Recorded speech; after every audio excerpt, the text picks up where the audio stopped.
कहानी भोलाराम का जीव, हरिशंकर परसाई की व्यंग्य रचना। ऐसा कभी नहीं हुआ था।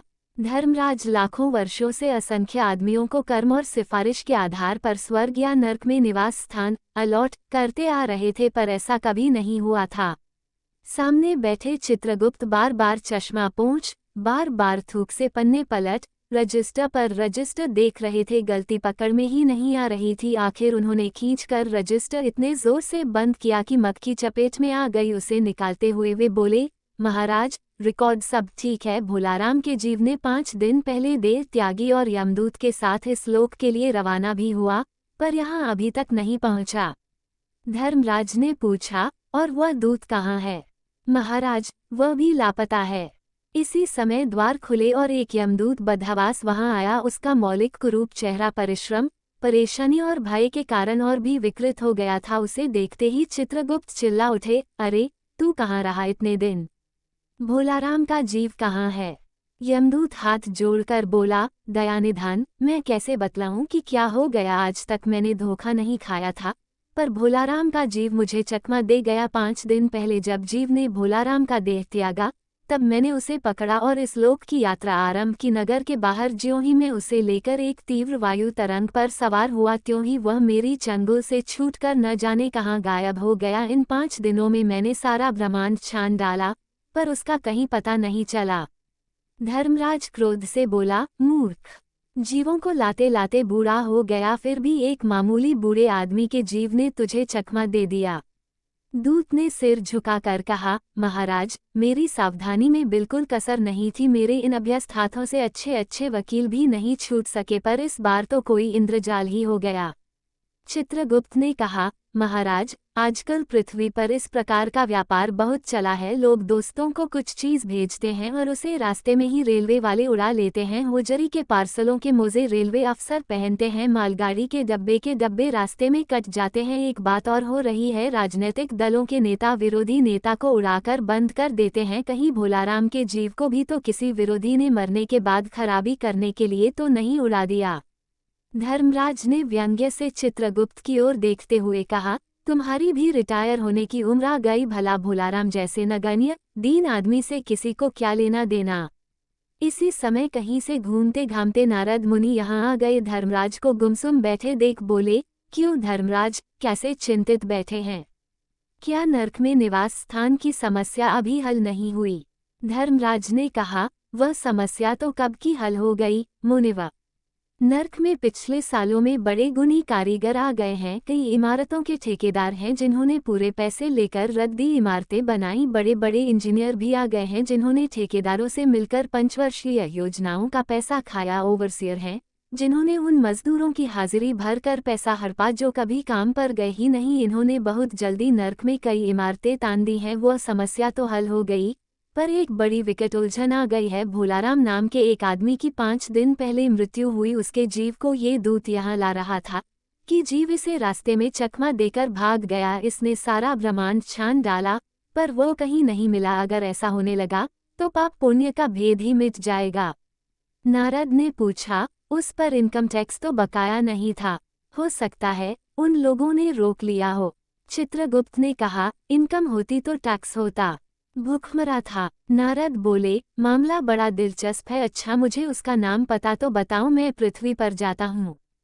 चित्रगुप्त ने रजिस्टर देखकर बताया, भोलाराम नाम था उसका। जबलपुर शहर में धमापुर मोहल्ले में नाले के किनारे एक 1.5 कमरे टूटे फूटे मकान में वह परिवार समेत रहता था। उसकी एक स्त्री थी, 2 लड़के और एक लड़की। उम्र लगभग 60 साल। सरकारी नौकर था। 5 साल पहले रिटायर हो गया था। मकान का किराया उसने 1 साल से नहीं दिया, इसलिए मकान मालिक उसे निकालना चाहता था। इतने में भोलाराम ने संसार ही छोड़ दिया। आज 5वां दिन है। बहुत संभव है कि अगर मकान मालिक वास्तविक मकान मालिक है तो उसने भोलाराम के मरते ही उसके परिवार को निकाल दिया होगा। इसलिए आपको परिवार की तलाश में काफी घूमना पड़ेगा। माँ बेटी के सम्मिलित क्रंदन से ही नारद भोलाराम का मकान पहचान गए।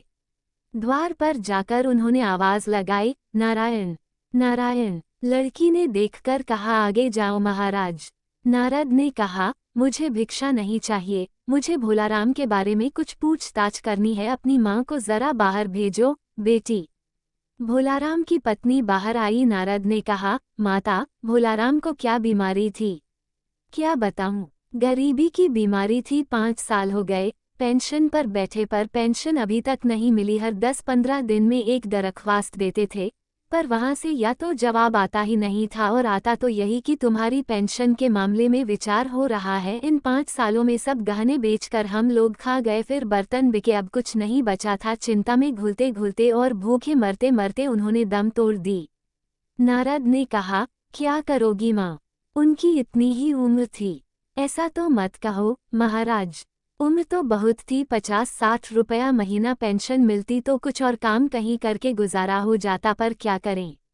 5 साल नौकरी से बैठे हो गए और अभी तक एक कौड़ी नहीं मिली। दुख की कथा सुनने की फुर्सत नारद को थी नहीं। वे अपने मुद्दे पर आए। माँ, ये तो बताओ कि यहाँ किसी से उनका विशेष प्रेम था, जिसमें उनका जी लगा हो? पत्नी बोली, लगाव तो महाराज बाल बच्चों से ही होता है। नहीं, परिवार के बाहर भी हो सकता है। मेरा मतलब है किसी स्त्री। स्त्री ने गुर्राकर नारद की ओर देखा। बोली, अब कुछ मत बको महाराज, तुम साधु हो, उचक्के नहीं हो। जिंदगी भर उन्होंने किसी दूसरी स्त्री की ओर आंख उठाकर नहीं देखा। नारद हंसकर बोले, हाँ, तुम्हारा ये सोचना ठीक ही है, यही हर अच्छी गृहस्थी का आधार है। अच्छा माता, मैं चला। स्त्री ने कहा, महाराज, आप तो साधु हैं, सिद्ध पुरुष हैं, कुछ ऐसा नहीं कर सकते कि उनकी रुकी हुई पेंशन मिल जाए, इन बच्चों का पेट कुछ दिन भर जाए? नारद को दया आ गई थी। वे कहने लगे, साधुओं की बात कौन मानता है? मेरा यहाँ कोई मठ तो है नहीं, फिर भी मैं सरकारी दफ्तर जाऊंगा और कोशिश करूंगा।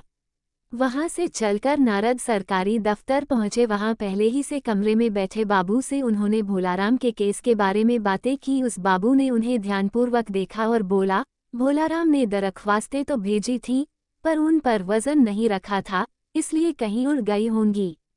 नारद ने कहा, भाई, ये बहुत से पेपरवेट तो रखे हैं, इन्हें क्यों नहीं रख दिया?